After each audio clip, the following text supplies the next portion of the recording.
Eddie's Bananera stance is done with either forward 1+2 to go into the background, or back 1+2 to go into the foreground.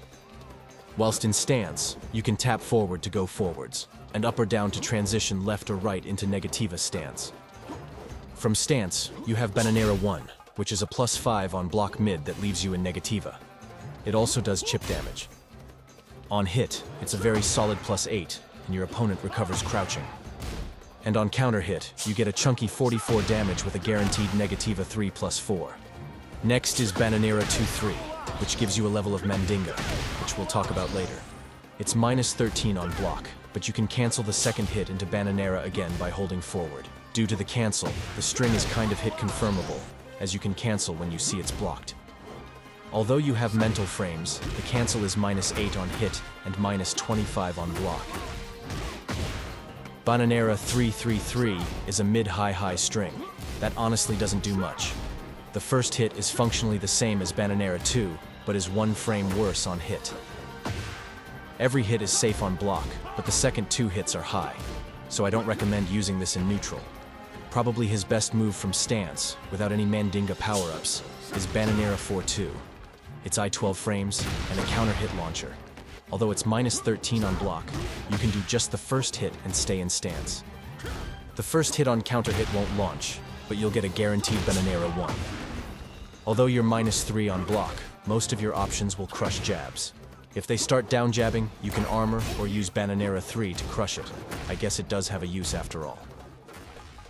Instead of 4-2, you can do 4 and a quick 2-3, which is a nice +4 on block with chip damage. Just be careful as it's very linear, and can be interrupted with a jab on block. His armor move from stance is Bananera 1+2.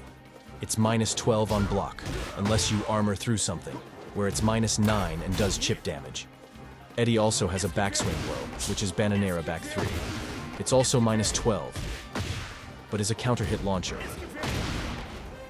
Lastly, he has an unbreakable throw, done with generic throw inputs. It's a little slow at 23 frames startup, but leaves you at +6 in Negativa, and wall splats when you're close to the wall. It's a high, but it's your only high from stance, so it's pretty risky to be ducking. So Eddie has 2 more moves from Bananera that can only be accessed once you've leveled up your Mandinga. You level up by landing one of these attacks. Negativa 3-3, down back 4-4, and Bananera 2-3. At level 1, you gain access to the 2 new moves from Bananera, and level 2 powers them up. They aren't consumed when you use the new moves, but they disappear at the end of each round.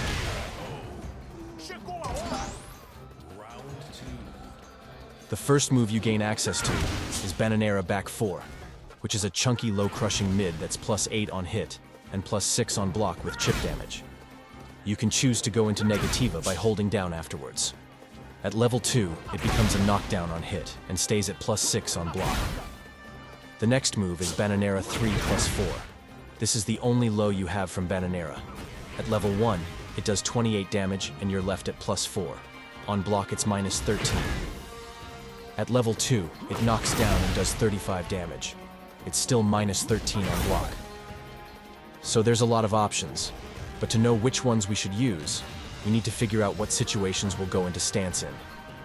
Let's go over some of the best moves to transition into stance, and I'll explain which Bananera follow-ups work best. The first 2 moves are 1-2 forward and 2-3. As these are 10 and 12 frame punishers respectively, it's a common situation that'll occur in your matches. 1-2 forward will leave you at +3 in Bananera. Here you have Bananera 4 as a frame trap, but be careful as it can be stepped in either direction. You have grab or 3+4 to catch them sidestepping. And if they just hold back, Bananera 1 or a Mandinga mix-up gives you the most advantage. For your 12 frame, you get an even larger reward, with +8 frames on hit. This makes Bananera 4 unsteppable, whilst everything else remaining the same as your 10 frame punish situation. Next up we have While Running 3. It's easily sidestepped, but you can still use it safely as Oki, or against 2D players. On block, it's +8, so the exact same situation as the 12 frame punish on hit. Your full crouch down forward 3 gives a huge +9 on hit. Unfortunately, it doesn't change the situation much from +8, so have the same options in mind. On counter hit, you get a free Bananera 1, and if you have levels in Mandinga, you get Bananera back 4 into Negativa 3+4, which is 72 damage, all guaranteed. The rest of your Bananera transitions are string cancels. Whilst these are really negative on paper, you have the mental frames. Mental frames refers to the time it takes for your opponent to realize and react to you finishing a string midway. This works especially well when you've shown your opponent the full string, which is why I'll highlight while rising 4-4, 3+4-3. Not only is the last hit +4 on block with chip damage, but the third hit is safe too, and can't be sidestepped or interrupted, like the last hit of the string.